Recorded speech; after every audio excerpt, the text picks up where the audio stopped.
I'm Jerod Arrowood. I'm a Colorado native. I was never raised around any churches or religion or even had an introduction to God when I was a kid. It wasn't until I was 26 that I first got to meet God. I was a complete atheist before that.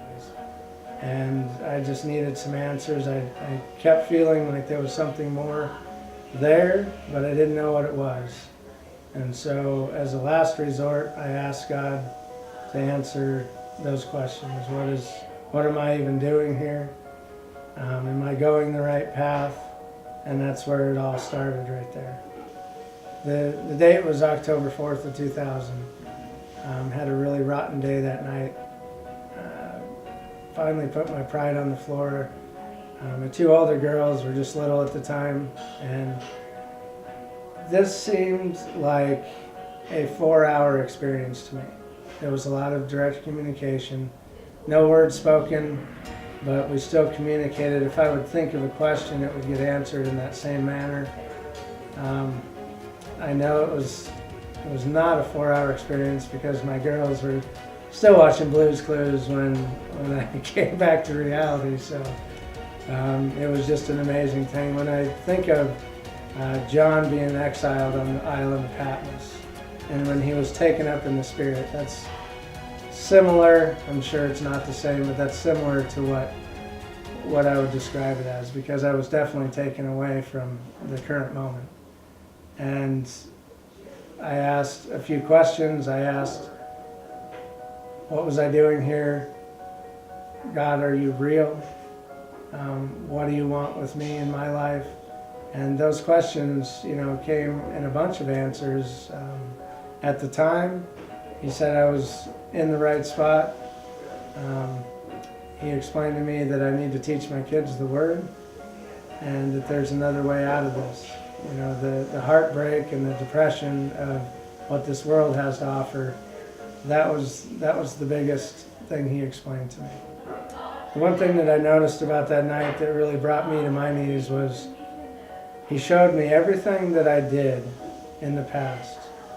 I was a thief. I was a liar, big-time liar. I was an adulterer. Pretty much any sin in the book besides murder was me. And he threw it all out in front of me, let me see it, and he told me that even after all this, I still love you. And that was a pretty hard moment for me. That he would still love me after everything that I've done, every time that I denied him in the past, he still said, I still love you and I want you with me. That night put me on my knees. I know when Lisa came home, she was working that night. She came home and she seen that I was in shambles, and she asked, hey, is everything okay? The girls okay? I said, baby, you better just sit down because you're never going to believe this one.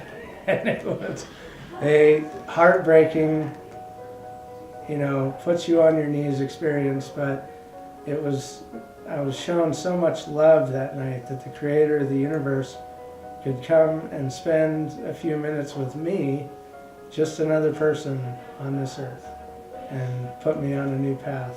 What I hope others can learn about my story is no matter how desperate your life seems, no matter how small you think you are, we serve a big God. And the one thing I can say is you can never underestimate our God, because this is the creator of the universe, but he still will take time out of his day to come and spend time with you because he wants you. And if that involves direct communication, pointing something out in the Word that just hits you right there, he communicates with us in so many different ways. Never lose hope that he's not there, because he's right by your side at all times. And he does care what happens to you in your life.